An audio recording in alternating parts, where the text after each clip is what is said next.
Hello, my name is Myles Ogilvie. In this short video, I focus on building the thing right. This is governance, risk and compliance activity. This is keeping your organisation off the front page of the news. As releases get smaller and more frequent, your old governance processes can stop working. So here are 3 patterns that I've observed working with organisations like yours. Pattern 1 is safety within safety. I'm talking psychological safety here across the governance, risk and compliance space. Take Deepwater Horizon.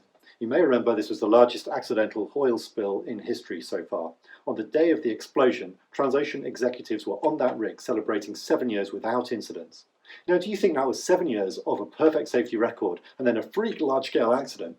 Or was that 7 years of bad news being buried, of a culture of fear and of false reporting?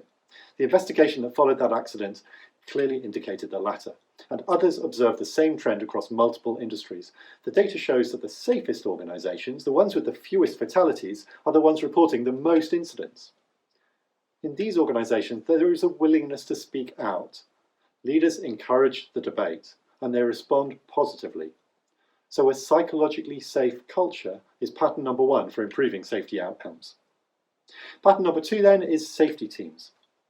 GRC organisations are typically arranged into highly specialised silos, and this can make it difficult and slow to navigate. By contrast, the cross-functional, long-lived safety team has in it all the skills needed to guide a product team on the risks that they need to consider and the control objectives that they need to address. Discussions can be simple, rapid, personal, and a high level of trust and context awareness can develop. Importantly, goals start being aligned between the safety domain and the business product domain, and this means there's less scope for conflict. Pattern 3 is to recognise risk stories as a discrete form of work in teams' backlogs. A risk story describes the business risk, the control objective, and it provides a clean acceptance criteria.